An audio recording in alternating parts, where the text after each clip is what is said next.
Hi, everybody. This is Alessandro Del Vecchio, and you're watching CMS TV. Rock on.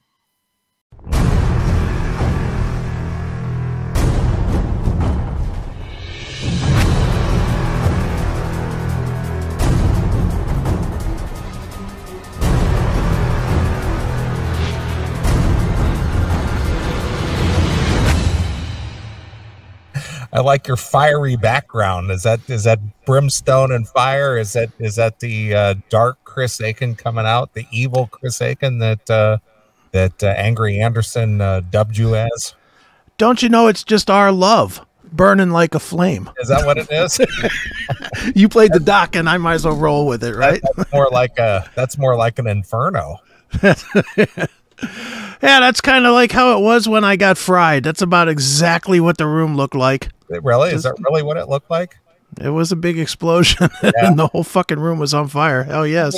I know we've talked about this before, and this is quite a way to kick off the show, but that's all good. When all this happened, were you conscious or were you passed out? Dude, I'll tell you exactly how it went. Because I don't think I've ever asked this before. No, that's fine. I'll tell the story as it went, and it's as you could read in my wonderful award-winning book, Call Me Chris. I was working on the furnace. I was doing what you call piping the furnace, which is you put in an air pipe and you pipe out all the, like you oxidize out all the bad shit that's in the mix.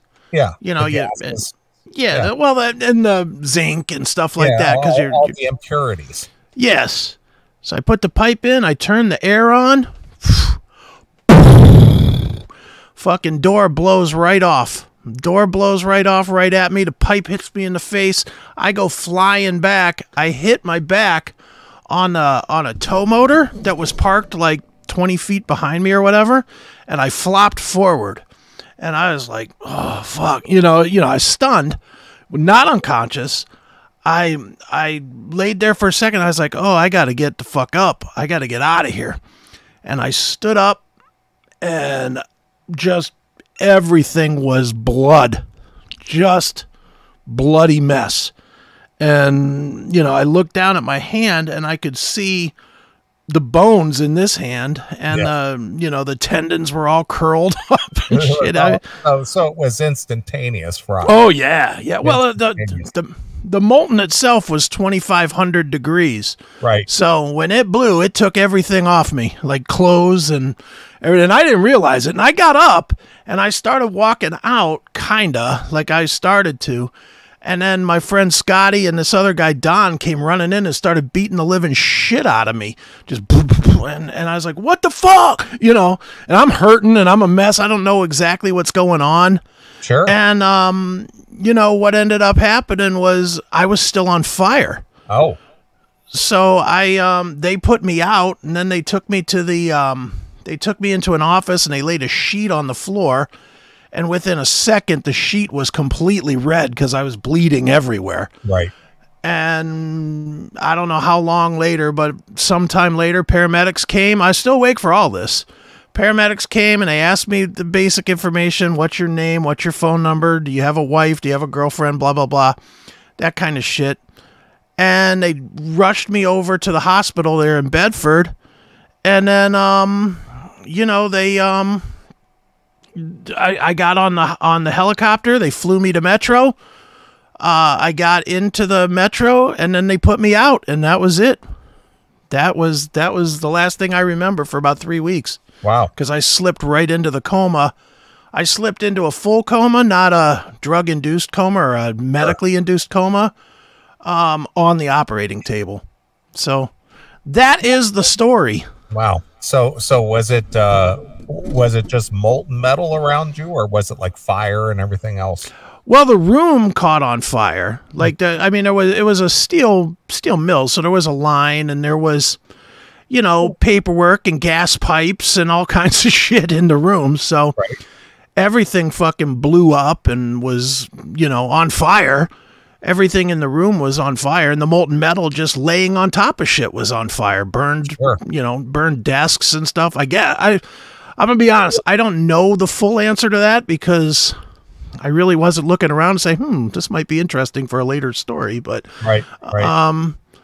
everything was on fire. I know that. And, you know, and from what I understand, there was a lot of damage. Right. So. Well, here it is. It's, you know, what was that, 94? Yeah, 12/12/94. That was 30 years ago.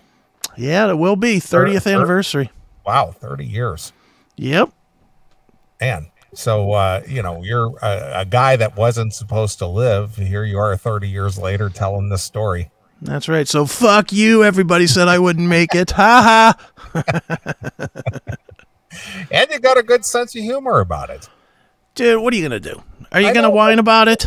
No, but what I'm saying is that some people, you know, something devastating like that happens in their life and they never snap out of it. They either just die of just anger or bitterness or you just make the best out of what you have.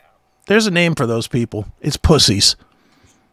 It's that simple. And I can say it. I can say it because I have been through a worse accident than anybody else is going to fucking be through. Right. You know, and quite honestly, anybody brings an accident to me, the best, you know, I'll use Seth as an example. Seth lost a leg. Right. He can play that game if he wants to other people. He doesn't. He's kind of like me. He's just like, fuck it. It's what happened. Right. But to other people, he could play that game. He could be like, oh my God, I lost my leg. Blah, blah, blah, blah.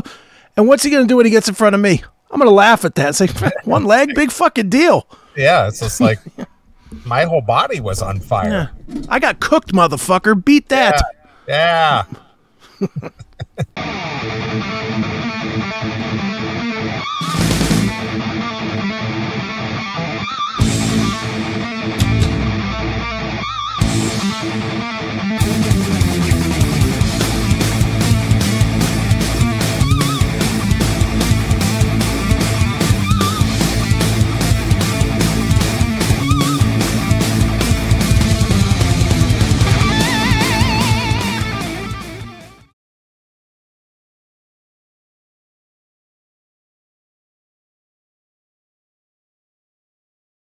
Do you want to watch the classic metal show all day long?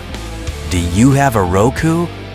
If your answers are yes and yes, then you need to get Wowza TV on your Roku.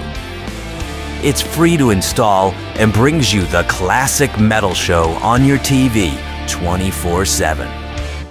Just look up and install Wowza TV in the Roku streaming store and you can enjoy the CMS all day and night right on your TV. Yes, folks, this includes the live editions of the CMS as well. Install Wowza TV now on your Roku and never be without the classic metal show again. Hail and kill.